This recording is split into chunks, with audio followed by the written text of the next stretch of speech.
Of all the alien abduction cases on record, few carry the kind of personal weight or the sheer volume of encounters that belong to Audrey and Debbie Hewins, identical twin sisters whose lives have been shaped by contact with beings they believe come from another world. Their story stretches back to early childhood and continues, by their own account, to this day. It is a case that has drawn sharp attention from researchers and investigators over the years, and one that raises difficult questions about what, exactly, is happening to those people who experience the alien abduction phenomenon. Before the sisters ever had the language to describe what was happening to them, they knew something was deeply wrong. As very young children, Audrey and Debbie would beg their parents not to send them to their bedroom at night. The reason, they said, was the bald men, figures that would appear in the darkness while they tried to sleep.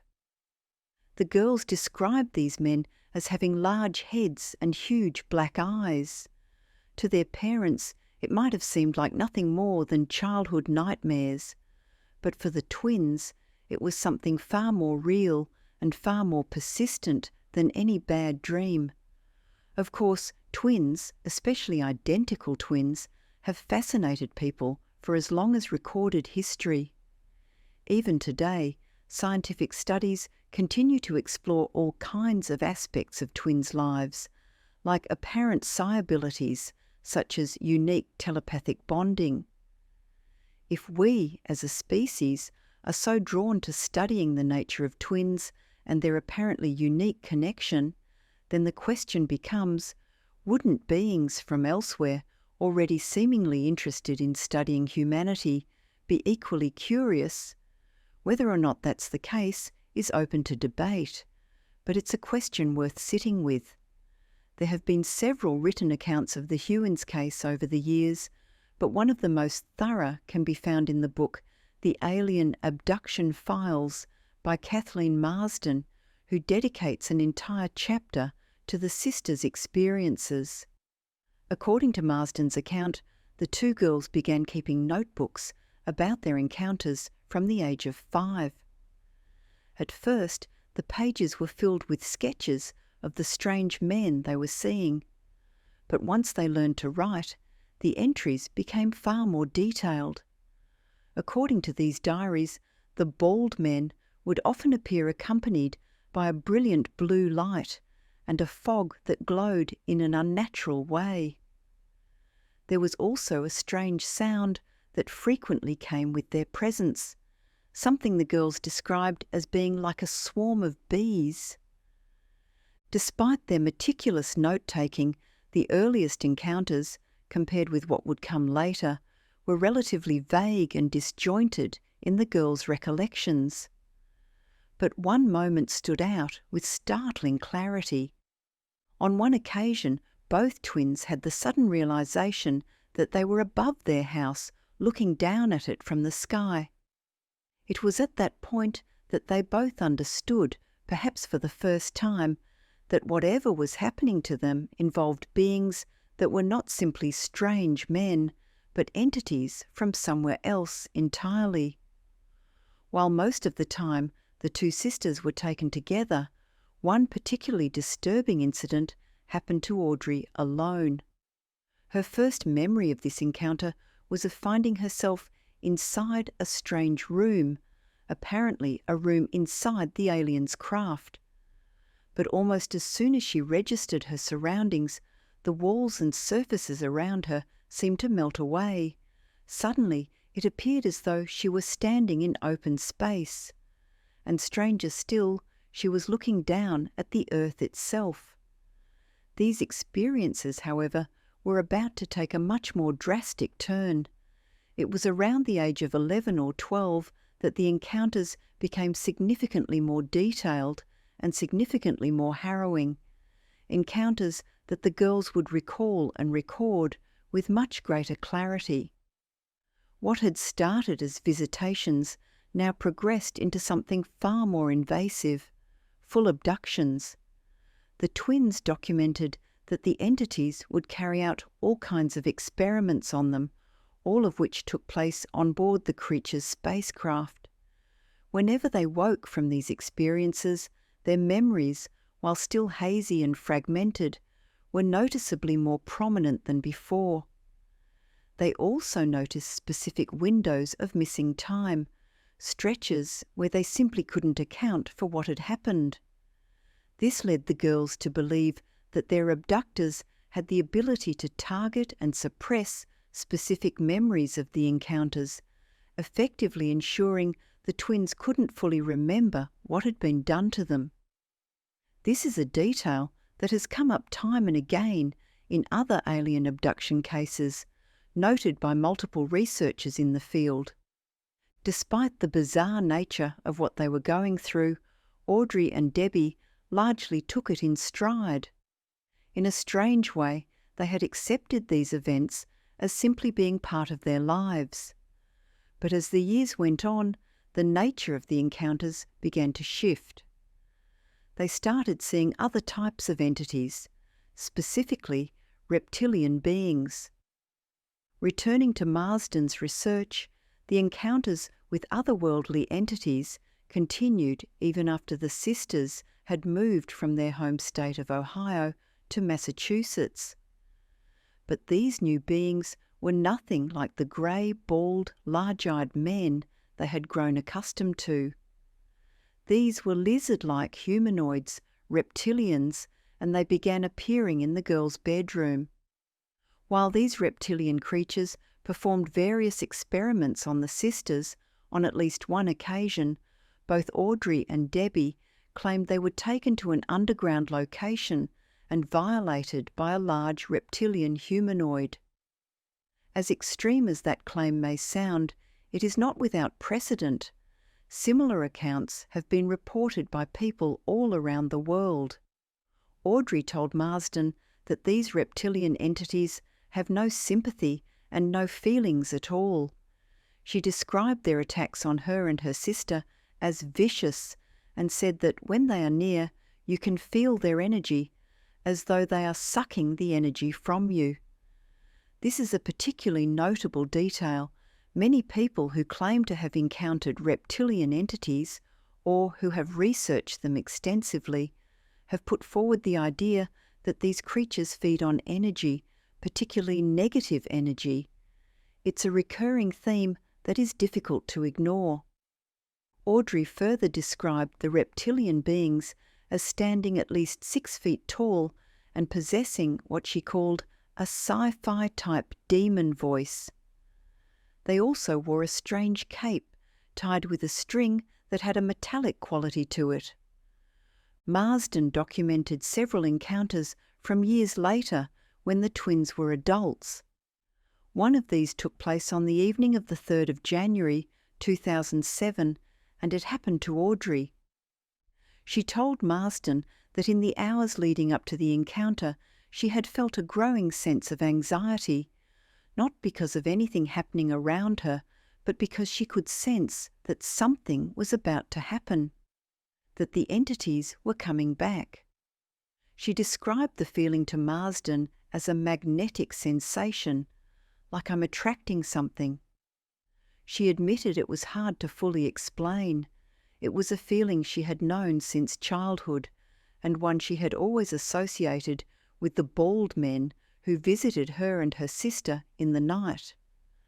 After that, her memory became unclear.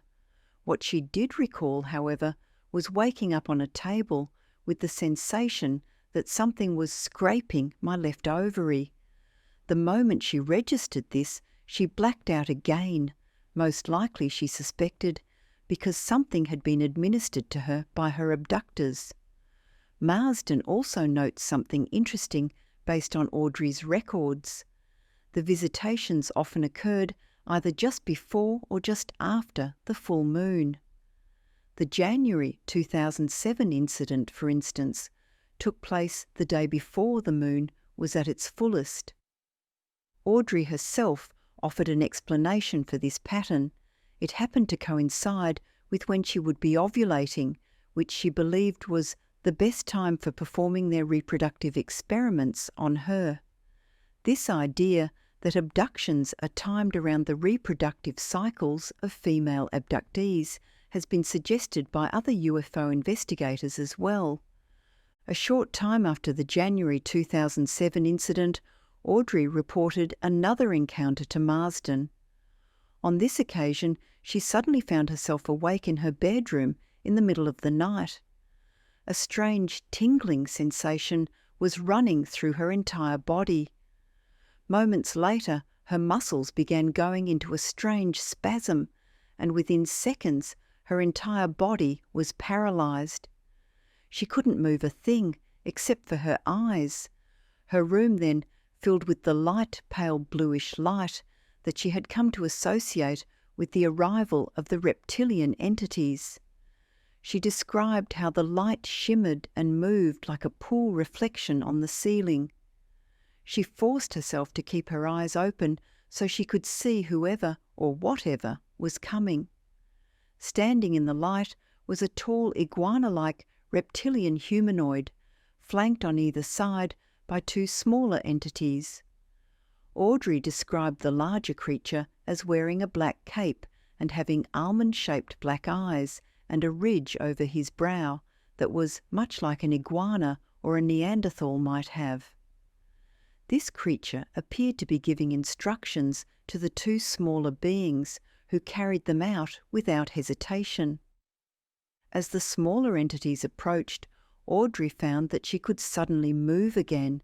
She immediately reached out and grabbed one of the creatures by its throat.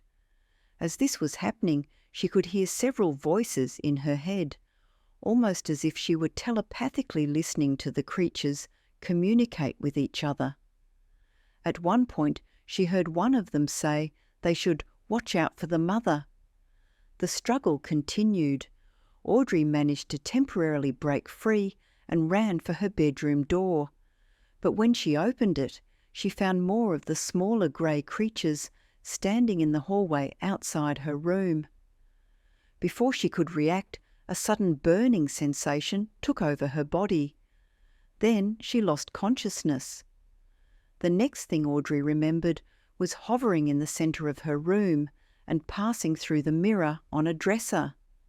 Before she could make sense of it, she was outside her house, floating in the air, looking up at the night sky. She could see amber and blue lights coming from somewhere above her.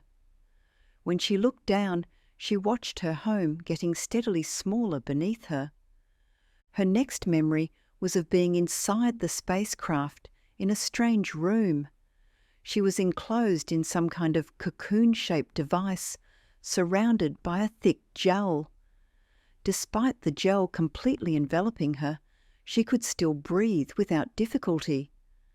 After several moments, she realised she was floating in a viscous, pale, greenish-grey fluid. The room contained around half a dozen similar devices, each one holding another person. The room itself was seemingly round and contained 3 separate doorways. As she looked around, she could see many of the grey-skinned bald creatures moving about the room and passing through the doorways. They appeared to be pushing hospital-like gurneys from one area to another, all of which seemed to contain people. It was then that she noticed a group of these creatures had realised she was awake. Within moments, though she couldn't understand how, they forced her to lose consciousness again. When she came to, she was lying naked on a metal table in a large round room. Around her were several different types of entities, as though she were in the presence of multiple species of aliens.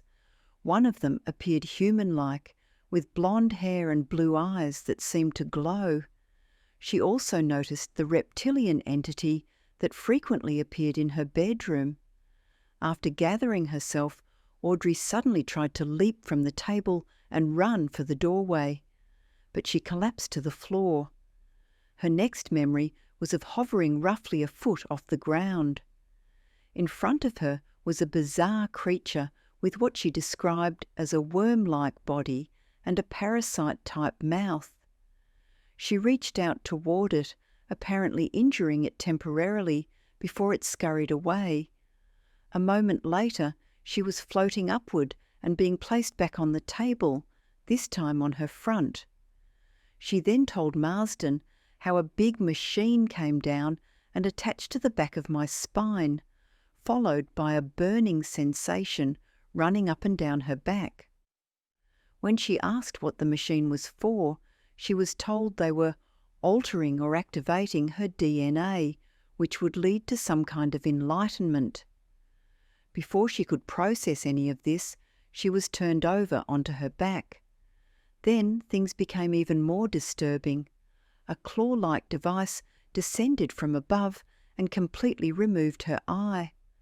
While her eyeball was held aloft, a needle-like instrument inserted something into her eye socket before the eye was placed back in. Audrey recalled that she didn't feel any pain during this procedure, but she did experience a deep and strange fear. Her eye, she noted, was irritated for days afterward. From there, she was taken into another room, one that resembled a classroom. She could see multiple desks, all lined up and facing a strange chalkboard. In each desk sat another person, all facing forward. Audrey was seated at one of the desks. She watched as a human-looking figure walked to the front of the room, seemingly acting as a teacher, and addressed them all. This teacher-like entity told the group that everything they needed to know was lying dormant in them and would activate when the time came. Audrey recalled asking what the point of learning this knowledge was if none of them could remember it after their encounters. The response was simple. Everything they needed was already inside their minds, and it would automatically activate when required. It's a striking detail, one that suggests that Audrey and these other abductees were being programmed in some way, with that programming set to go live at some future unknown date. It implies a purposeful and deliberate end goal behind these encounters. The next thing Audrey knew, she was waking up in her bedroom with no idea how she had gotten there. To the best of her knowledge, the encounters continue to this day. She did, however, begin to notice something else: strange black, unmarked helicopters flying around her house on a regular basis.